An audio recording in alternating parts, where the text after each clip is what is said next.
الرحمن الرحیم۔ اے وطن تو سلامت رہے تا قیامت رہے۔ تمام دیکھنے اور سننے والوں کو میرا السلام علیکم۔ جان ہے جہان ہے پاکستان ہے تو ہم ہیں۔ بات چھوٹی سی کروں گا جی، چھوٹی سی بات اس لیے کروں گا کہ یہ گزشتہ 3-4 دن سے ایک ہوا چل رہی تھی جی پاکستان کے اندر کہ پاکستان سے کچھ میوہ جات، کچھ ایسی چیزیں اسرائیل گئی۔ یہ جب سے یہ حکومت آئی ہے یہ دوسری دفعہ واقعہ ہوا جی۔ پہلی دفعہ ایک وفد گیا تھا، پھر وہ اینکر صاحب جو تھے پی ٹی وی کے ان کو نکال دیا گیا، بات کو پردے کے نیچے چھپا دیا گیا۔ آج فارن آفس کا جناب سٹیٹمنٹ آئی ہے جو ہمارے لیے قابل احترام بھی ہے، ہم کو تسلیم بھی کرنا چاہیے۔ جب فارن آفس کو سٹیٹمنٹ دیتا ہے تو اس پر یقین بھی کرنا چاہیے، لیکن جن لوگوں نے خبریں دیں، جن لوگوں نے تصویریں شیئر کی، میوہ جات کی تصویریں شیئر کی، جوئش اخبار اس کا جو آرٹیکل بھی لکھا ہوا تھا وہ لوگوں نے ثبوت کے ساتھ پیش کیا۔ اب سوال پیدا ہوتا ہے جی کہ اس میں کتنی صداقت ہے۔ اللہ کرے یہ جھوٹ ہو، کیوں قائد اعظم محمد علی جناح نے جب پاکستان بنایا تھا اور جب پاکستان کا پاسپورٹ کا سبز رنگ تجویز کیا گیا تھا تو اس کے اوپر ایک فقرہ لکھا گیا تھا کہ دنیا کے ہر کونے میں یہ پاسپورٹ جائے گا، اسرائیل نہیں جائے گا۔ اب اسرائیل کا معاملہ تیز اس وقت ہوا تھا جب ڈونلڈ ٹرمپ صاحب کے داماد جیرڈ کرشنر صاحب اور مائک پومپیو صاحب جو ہیں وہ ایکٹیو ہوئے تھے سعودی عرب کے ساتھ معاملات طے کرنے کے چکر میں، دبئی کے ساتھ۔ پھر دبئی نے اس کو تسلیم کر لیا۔ اس وقت وہاں پر جناب تمام جو اسرائیلی تاجر ہیں وہ جناب آ رہے ہیں جا رہے ہیں۔ یہ آنے والا وقت ان کو پتہ چلے گا کہ ان کے ساتھ ہوا کیا ہے۔ روز قیامت آنی ہے جی، اس سے پہلے عرب لوگوں نے فنا ہونا ہے جی۔ فنا اس سے مراد یہ ہے کہ یہ مورلی بھی تباہ ہو جائیں گے، اس کے علاوہ جناب معاشی طور پر بھی تباہ ہو جائیں گے، ان کے اوپر غلبہ بھی ہو جائے گا۔ اب آپ اسرائیل سے لے کر فلسطین، شام، مصر، اردن، لیبیا، اس کے علاوہ عراق، اب ایران کے اوپر نظریں ہیں۔ پاکستان جو اس کی آنکھ میں سب سے زیادہ اس وجہ سے کھٹکتا ہے کہ پاکستان ایٹمی طاقت ہے۔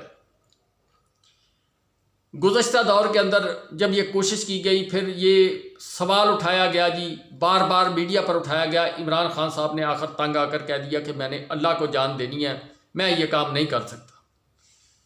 اس کے بعد آپ کو پاکستان کے اندر حالات چینج ہوتے ہوئے نظر آئے، ون پیج پھٹتا ہوا نظر آیا۔ پاکستان کے اندر چند ایک لوگ ہیں جی جن کا خیال ہے کہ اگر اس کو تسلیم کر لیا جائے تو ہمیں گندم بھی ملے گی، ہمیں ایگریکلچر کی ٹیکنالوجی بھی ملے گی، ہمیں دفاعی سامان بھی ملے گا، ہمیں پیسہ بھی ملے گا، ہمیں جناب دنیا جہان کی ٹیکنالوجی ملے گی۔ اب ان سب چیزوں کا ایک ایک کر کے میں نے انالسس کرتا۔ چائنا کے پاس ایگریکلچر ٹیکنالوجی بہترین، اکوپمنٹ جو آرمی استعمال کرتی ہے پاکستان سب سے زیادہ اس میں خود کفیل ہے۔ چائنا کے تعاون سے پاکستان جہاز بنا رہا، ٹینک بنا رہا، باقی اسلحہ تیار کر رہا، ڈرون بنا رہا، پاکستان چائنا کے ساتھ مل کر بنا رہا جی۔ پاکستان کے پاس جو بھی ایٹمی نظام ہے وہ پاکستان کا، خصوصاً پاکستانی سائنسدانوں کا کمال ہے جس میں اسرائیل کا کمال کہاں سے آ گیا۔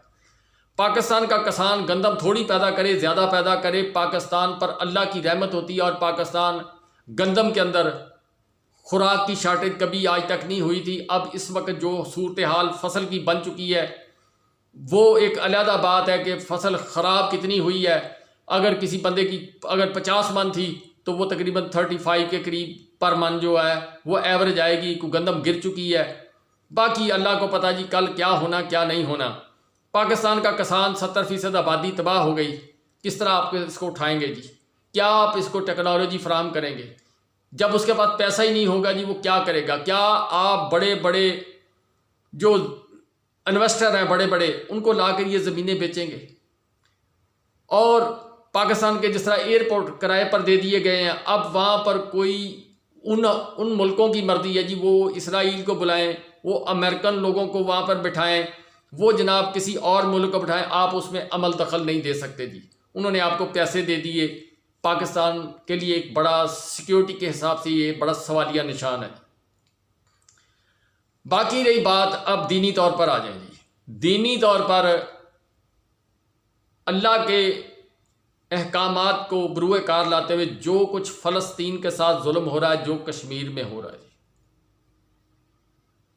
امریکہ کی سب سے بڑی خواہش ہے جی کہ پاکستان بھارت کی کالونی بن جائے، بھارت اس خطے کا پردھان منتری بن جائے، اس خطے کے اوپر اس کا راج ہو، اور چائنا کے مقابلے میں وہ ایک پاور کھڑی ہو جائے، یعنی چائنا کو ٹکر دینے کے لیے بھارت ایک پٹھا بن جائے، جس طرح پہلوان کا پٹھا ہوتا ہے، اسی طرح بھارت ایک پٹھا بن جائے جس کو تھپکی جب دو، جب وہ کشتی کرنا شروع کر دے چائنا کے ساتھ۔ پاکستان کے اندر یہ سارا سیٹ اپ جو نظام 9 اپریل کو کیا گیا، اس کے اندر کریکٹر سے عمران خان صاحب کا ایک فکرہ تھا کہ کوئی رہ تو نہیں گیا، کچھ کریکٹر ان کو معلوم ہے، وہ ابھی نہیں، آپ کو اللہ تعالیٰ ان کو زندگی دے یا اپنی زندگی میں وہ لکھ کر جائیں گے، پھر بہت سے رازوں پر وہ پردہ اٹھائیں گے جی، اور آپ حیران ہوں گے پڑھ پڑھ کے، وہ ایسی ایسی باتیں لکھ کر جائیں گے جی کہ کس آدمی نے کیا کیا، کون کتنے کتنے میں کدھر کدھر گیا۔ یہ جو آپ کو آج کل نقشہ نظر آ رہا ہے جو شارع دستور کا، یہ بھی اسی کا حصہ ہے۔ تو بہرحال کہ میں زیادہ اسے بات نہیں کر سکتا جی کیا ہوگا کیا نہیں ہوگا، لیکن بات صرف یہ ہے کہ ہر چیز کو پلانٹڈلی مینج کیا گیا۔ یہ سوال تھا جی جہاں سے عمران خان صاحب کے ساتھ ان کا جھگڑا شروع ہوا تھا کہ اسرائیل کو تسلیم کرو، پھر اس کے بعد باقی بنے جی سب بہانے۔ عمران خان صاحب کا نہ کرنا ان کے لیے جرم بن گیا۔ فیصلہ اسی وقت ہو چکا تھا کہ پاکستان کے اندر وزیر اعظم کی تلاش کی جائے، ذرائع کے مطابق خاقان عباسی صاحب سے بھی رابطہ کیا گیا، کچھ اور لوگوں کو توڑنے کی کوشش کی گئی، پاکستان تحریک انصاف کے اندر سے بھی لوگوں کو سبز باغ دکھائے گئے کہ آپ آ جاؤ، مائنس عمران خان کر دو۔ کچھ لوگ ہیں رابطے میں، ابھی بھی 5-6 لوگ ہیں جو ڈبل وکٹ پر کھیل رہے ہیں جی، لیکن بات صرف یہ ہے کہ اگر آپ نے یہ تسلیم کر لیا، مجھے نہیں پتا جی کہ آپ کو کتنی ترقی ملے گی، لیکن میں اتنی بات ضرور جانتا ہوں کہ پاکستان کی تباہی اس دن شروع ہو جائے گی جس دن آپ یہ فیصلہ کر لو گے۔ اور سب سے بڑی حیران کن بات افسوس کے ساتھ کہ نہ مولانا فضل الرحمان صاحب بولے، اس پر کوئی سٹیٹمنٹ بھی نہیں دی، نہ ان کا بیٹا بولا، نہ تحریک لباک کی طرف سے کوئی آواز آئی، نہ سراج الحق صاحب کی طرف سے کوئی آواز آئی۔ کیوں؟ ایک تو یہ بات ابھی انڈر گراؤنڈ ہے، اس وجہ سے بھی ہو سکتا خاموش رہے ہوں، لیکن سوال اٹھانا تو بنتا تھا، عمران خان صاحب کو بھی سوال اٹھانا چاہیے تھا۔ آج اس کے اوپر پاکستان تحریک انصاف کی طرف سے جناب رد عمل آیا ہے،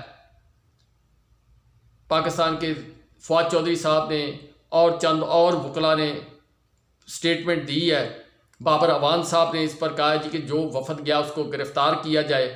پاکستان تحریک انصاف نے اس پر اپنا رد عمل آج پہلے دن تھوڑا سا دیا ہے، باقی کسی کی طرف سے رد عمل نہیں آیا، لیکن فارن آفس نے جناب اس کو کلیئر کرنے کی کوشش کی ہے کہ نہ کوئی ایسی بات ہے، نہ ہم نے ایسا سوچا ہے۔ یہ مجھے یقین نہیں ہے، کیوں؟ اس وجہ سے میں زیادہ بحث نہیں کرتا، لیکن آپ سوچنے والی بات ہے کہ 1 پیج والا اگر فارمولہ نوٹ کیا جائے، آخری دم تک یہی فیصلہ رہا تھا جی کہ 1 پیج پر چل رہے ہیں جی۔ طفل تسلی عمران خان صاحب کو دی تھی، لیکن عمران خان صاحب کے نیچے سے زمین کھینچی جا رہی تھی، پھر پتہ اسی دن چلا جب زمین کھینچ دی گئی۔ اسی طرح معاملات جو ہیں یہ شاید یہ بھی ایسے ہی ہوں کہ جیسے سعودی عرب ہے، اس نے فلائٹیں اوپر سے ایئر سپیس استعمال ہو رہی ہے، سارا کچھ ہو رہا ہے، لیکن صرف عوام کو دکھانے کے لیے کہ ہم نے تسلیم نہیں کیا۔ ہو سکتا کوئی ایسا نیریٹو بیانیہ بنانے کی کوشش کی تھی، لیکن آپ کو کہانی ساری سمجھ آئی کہ عمران خان صاحب کو نکالا کیوں، اور NRO ملنے کی وجہ اصل کیا تھی۔ باقی میں زیادہ بات نہیں کرتا، کوئی وقت آئے گا کھول کھلا کے بات بیان کریں گے. ابھی ذرا تھوڑا سا گرد جو ہے وہ ہٹنے دیں، چند ایک باتیں سینے میں ہیں وہ کبھی بیان کریں گے، حقائق کے ساتھ بیان کریں گے. جو زندگی میں آنے والے لوگ جو ہیں کبھی ویڈیو نکال کے سنیں گے تو ان کو پتہ چلے گا کہ ہاں پاکستان کے ساتھ 9 اپریل کو کیا ہوا، کس کس نے کیا کیا کیا. وہ جو لفظ عمران خان صاحب نے کہا تھا نا جی، کوئی رہ تو نہیں گیا، کچھ رہ گئے تھے، وہ یہ گزشتہ 2 دن کے اندر عیاں ہو کر سامنے آ گئے. اب اس سے زیادہ اور کیا کہہ سکتا ہوں جی میں.